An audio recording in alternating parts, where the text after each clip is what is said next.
Hey everybody, it's Halloween season and you know what that means. It's time for some scary movies. If you're looking for recommendations on horror films, the Horror Movie Syllabus has got you covered.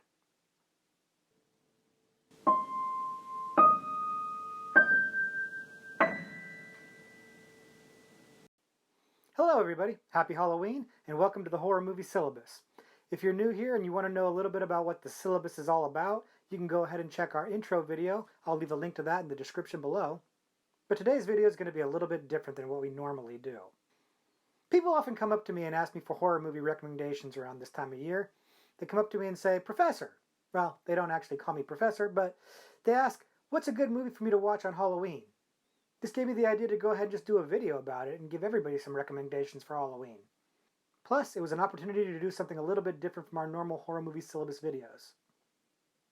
So that said, I'm going to go ahead and give you 10 horror movie recommendations that you can watch this Halloween.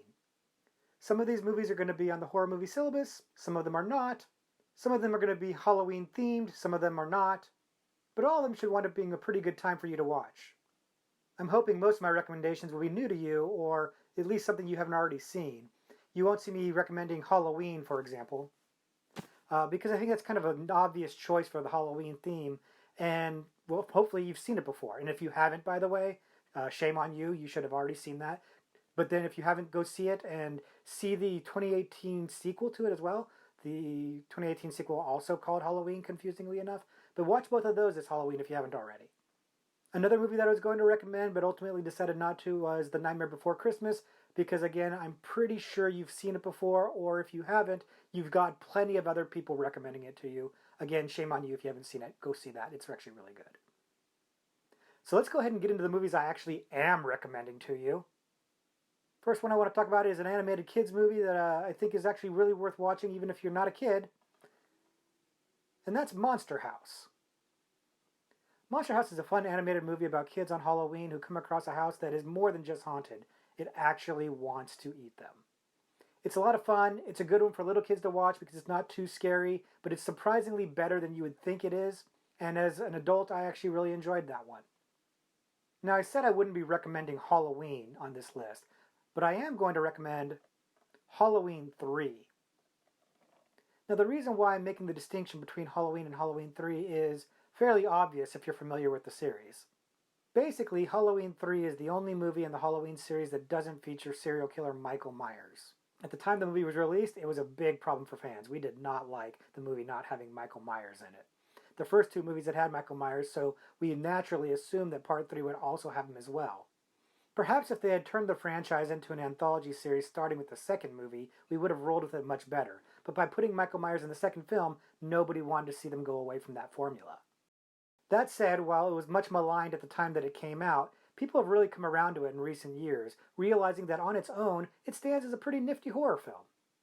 As mentioned, it has nothing to do with Michael Myers. Instead, it has to do with these Halloween masks that murder little children, and who doesn't like seeing little children get murdered, right? Anyways, it might not be appropriate for small children to watch because they might have problems seeing another child just like them get eaten alive by snakes and bugs coming out of their Halloween mask. But for older kids, it might be a pretty good scare, and for adults, it's basically campy fun. Also, the Silver Shamrock theme song will haunt your soul. You won't be able to get it out of your head. My apologies in advance. The next movie I'm going to recommend is actually based on a children's horror novel. And that's Scary Stories to Tell in the Dark. The movie's produced by Guillermo del Toro, and it shows. It looks absolutely fantastic. The imagery in the movie is beautiful. The scares themselves in the movies might be a little bit obvious to older viewers or viewers who are familiar with horror. But to younger audiences, teens or tweens, this is probably going to be a pretty good scary film. And even for older viewers, I think you can appreciate how well it's made, and it actually is a pretty decent Halloween scare fest. Definitely check this one out if you haven't had a chance to see it yet. Next on the list is another Halloween-themed movie, one that is very much on the nose. And that's Trick or Treat. Now, Trick or Treat is an anthology series. It's got, I think, 4 different scary stories that are all loosely tied together on a Halloween night overarching story. And I think it's actually a really good movie. I don't love it the way others do. It's something of a cult favorite. People absolutely adore this movie. And I think that's perfectly fine. I don't have the same passion for it, but I do think it's a very solid film. Definitely something I would recommend, especially as a good Halloween night viewing. Now we're going to get into some movies that aren't really necessarily specifically Halloween themed, but I think might fit the bill as a Halloween movie or might just be a good watch on Halloween.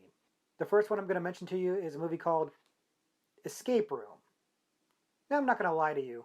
Escape Room is not the most amazing movie of all time, but I do think it's fun. And if you've ever been in one of those escape rooms where you go in and they lock you in and you've got to go and figure out all the clues to get out of the room, then this movie might actually appeal to you. I kind of felt that those rooms might be another fun activity for people to do on Halloween, so maybe this is a way to kind of vicariously experience that by staying in the comfort of your own home.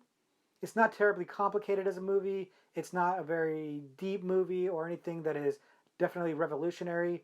It's not something that's making the syllabus, spoiler alert, but I definitely think you'd have fun watching it on Halloween, so that's why I'm recommending it here. Now the next movie.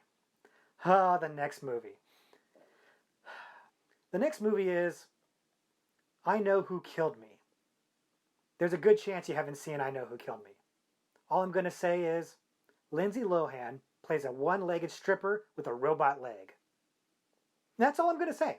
You already want to see it just based on that description alone. This movie is absolutely hysterical. It's not trying to be hysterical, but it is. It's phenomenally bad, and I cannot tell you how much I love this movie. My best friend and I went and saw this movie when it came out in theaters, opening weekend. We went to a Saturday matinee, and there was maybe 10 or 15 other people in the theater with us. And maybe 20 minutes into it, the chuckles started.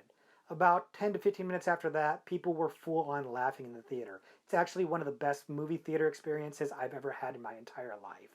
The movie is just flat out fun. Lindsay Lohan actually plays two characters in the movie, which just adds to the fun of it. It's so bad, but it's a guilty pleasure of mine. I definitely love watching this movie. It's the kind of movie you want to have a bunch of friends over, maybe break out a few drinks, have a good time laughing with it. If you do that, that's the formula for success with this movie. The movie is campy, good fun. It's terrible in all the best possible ways.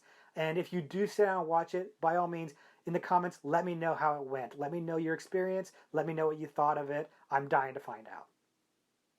For our next recommendation, I thought we'd get some ghosts up in this list. This is The Innkeepers.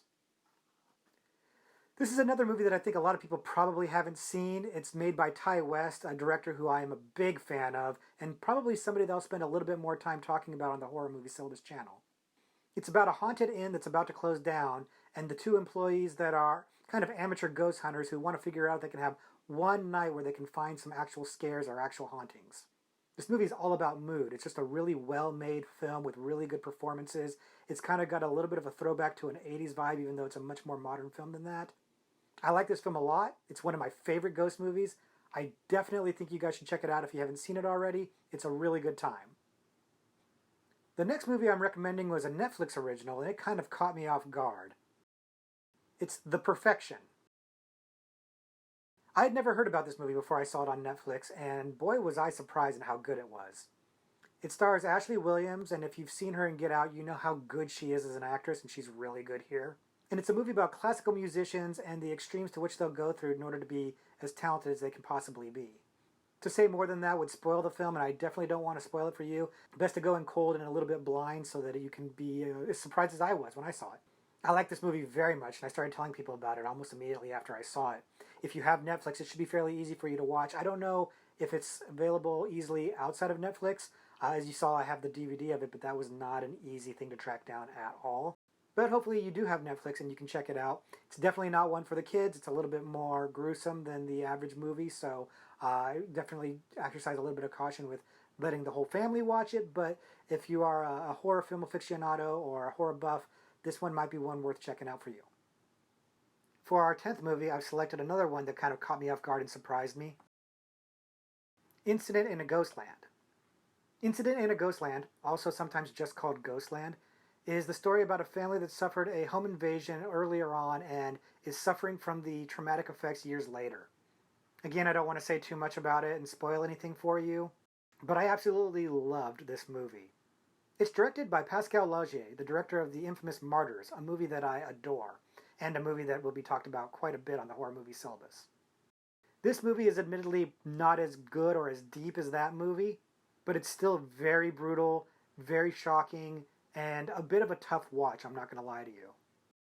Now, interestingly, my opinion might be kind of the minority opinion when it comes to this film.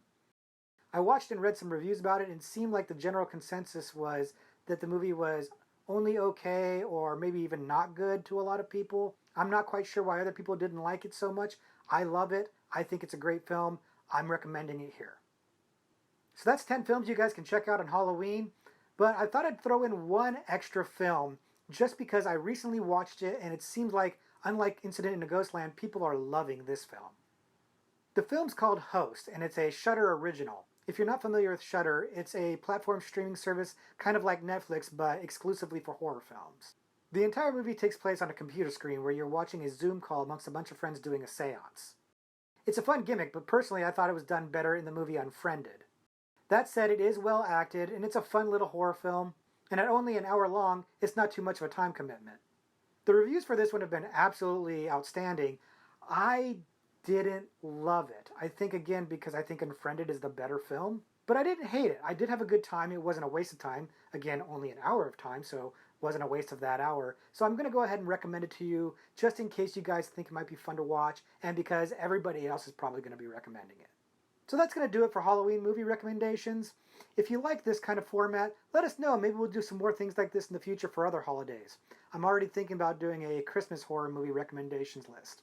That's all for now. Hope to see you again on the Horror Movie Syllabus, and class dismissed.